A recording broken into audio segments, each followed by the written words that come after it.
과거 베트남은 자신들의 경제가 예상 밖으로 너무나도 빨리 성장하자 코로나 사태를 기점으로 베트남의 분위기는 점차 달라지기 시작했습니다.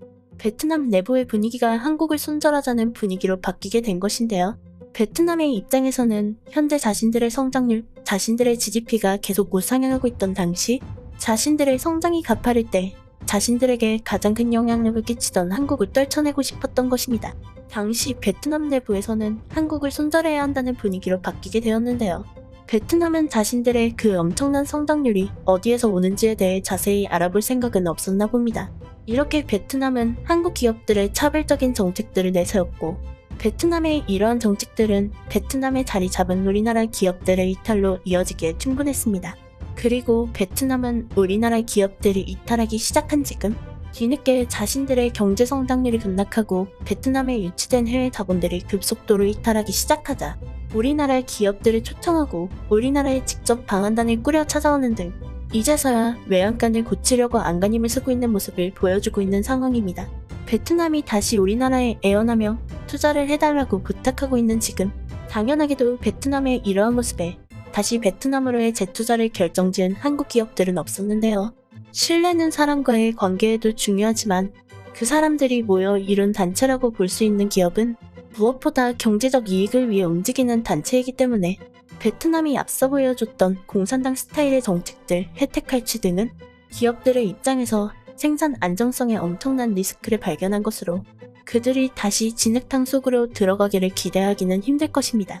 그리고 최근 베트남은 우리나라의 반응이 시원치 않자 제2, 제3의 한국을 만들려는 움직임이 포착되어 화제입니다.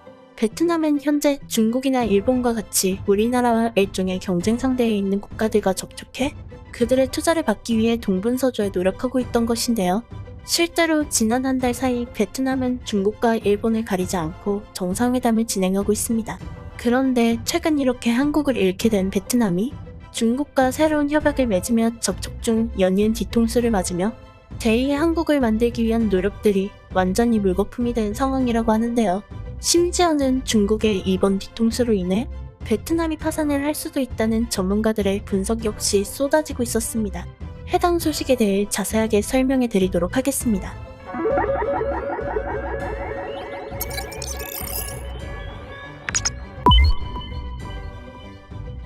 앞서 설명드렸듯이 코로나 사태를 기점으로 베트남은 한국을 떨쳐내기 위한 전략을 펼쳐나갔습니다. 한국 자본으로 인해 엄청난 경제 성장을 이룩한 그들이 갑자기 전략을 바꿔버린 이유가 무엇일까요? 베트남의 입장에서 이것을 한번 생각해보면 그 이유는 간단합니다. 이미 한국에 막대한 투자를 받은 지금 한국에는 더 이상 뽑아낼 게 없다는 게 그 이유인데요. 이것에 더해 이미 한국 기업들은 베트남에서 엄청난 영향력을 끼치고 있고 베트남은 오히려 한국 기업들이 베트남을 장악하기 시작하자 베트남은 이것을 도리어 걱정하기 시작했습니다. 그들은 해서는 안 될 선택을 잇따라 하기 시작했죠. 코로나 확산의 원인이 대한민국이라고 주장하며 백신비를 갈취하며 심지어는 백신을 대신 구해오라고 지시하는 등 말도 안 되는 요구를 하기 시작했습니다. 베트남은 이렇게 우리나라를 통해 자신들 나라의 기틀을 닦고 이어서 배신했고 이를 바탕으로 수많은 외국 정상들과 회담에 나섰습니다. 여러 국가들 중 베트남이 가장 의지하고 있는 국가는 바로 중국이었습니다. 베트남은 일단 중국과 국경을 맞닿은 국가이기 때문에 베트남의 무역 규모만 살펴봐도 중국이 제일 크다고 합니다. 게다가 최근 급격히 성장하고 있는 중국의 각종 첨단 기업들이 베트남 현지에 투자하기를 자청하며 베트남에 공장을 짓고 있기 때문인데요. 실제로 지난달 13일 VN 익스프레스의 보도에 따르면 중국의 시진핑 주석 내리인으로 왕이 외교부장이 베트남에 방문해 베트남의 경제 위기가 직면한 지금 중국이라는 기회를 베트남에 제공하겠다라고 설명했다고 합니다. 베트남의 경제 상황을 지금 잘 알고 있는 중국이기에 한국이 떠나 힘든 베트남을 두고 중국과 협력하라는 이야기를 넌지시 보낸 것이죠. 이렇게 베트남은 한국을 대체할 자신의 파트너 1순위로 중국을 택했고 중국 역시 베트남에 우리나라와 비슷한 규모로 투자를 하는 듯한 모습을 보였습니다. 그런데 최근 중국에서 베트남에서 제조된 제품들은 물론이고 베트남에서 나온 농산물들에 대한 수출기를 일방적으로 차단하는 일이 발생해 베트남이 발칵 뒤집어진 상황이라고 합니다. 사건의 발달은 지난 27일 중국과 베트남의 국경인 탕준성 지역의 검문소가 중국의 일방적인 조치로 폐쇄되면서부터 시작되었는데요. 현재 중국의 통관 당국은 갑작스러운 폐쇄 조치에 대해 일시적인 우리로 검문소를 봉쇄한다라며 다소 모호한 입장문을 내놨지만 업계 관련자들은 중국의 이러한 움직임들을 두고 베트남과의 투자와 협력 계약에서 중국 측이 우위를 점하기 위한 노림수, 일방적인 베트남 길들이기를 통해 누가 갑이고 누가 을인지 베트남에 이렇게 악랄한 방식으로 압박하고 있는 것이라고 설명했습니다. 실제로 중국의 이러한 조치가 있기 전에 중국 기업과 베트남과 사업 구상에 대한 계약서를 체결 중에 있던 것으로 알려졌는데요.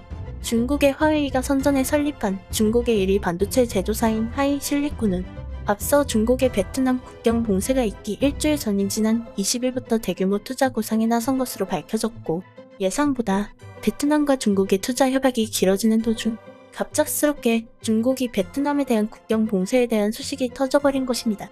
화웨이는 앞서 미국이 나서서 중국 정부와의 유착 의혹을 본격적으로 공론화하고 노골적으로 화웨이에 대한 제재 법안을 마련한 바가 있을 정도로 사실상 중국의 국영기업이라는 평가가 잇따르는 중국의 대표 전자제품 기업입니다. 화웨이가 베트남의 투자 유치를 준비 중이었고 베트남과 대화가 적절하게 이루어지지 않고 있던 바로 그 시점에 중국 측은 베트남의 국경을 일방적으로 닫아버리고 베트남의 수출에 막대한 타격을 입혔죠. 전문가들은 앞서 베트남과 중국에서 발생한 이러한 것들이 모두 우연으로 이루어지기에는 많이 힘들다라고 경고했습니다. 코로나 전까지만 해도 우리나라의 여행객들은 베트남을 방문하는 여행객 중 소비 금액으로만 나열하면 1위를 차지할 정도로 한국인들의 구매력은 막강했습니다. 베트남이 관광업으로 벌어들인 수익은 베트남 경제에서 30% 이상을 차지했다고 하는데요. 베트남은 자신들의 성장 그래프를 맹신해왔습니다. 그들은 자신들이 2030년에는 중진국 반열에 오를 것이라고 주장했고 2045년에는 이를 넘어 선진국 반열에 오른다는 아주 대찬 계획과 목표를 갖고 있었습니다. 하지만 베트남이 자신들의 최대 우방국이라 여겼던 중국은 역시나 베트남에 강력한 뒤통수를 때렸죠. 베트남은 중국에 손을 놓고 싶지만 이제 울며 겨자 먹기로 중국과 함께해야 할 처지에 놓여 있습니다.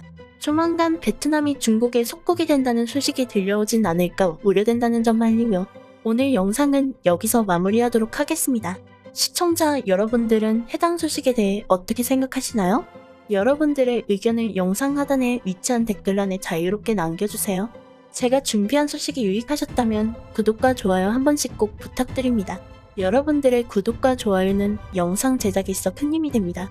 내일 또 새로운 소식으로 찾아뵙도록 하겠습니다. 끝까지 시청해주셔서 정말 감사드립니다.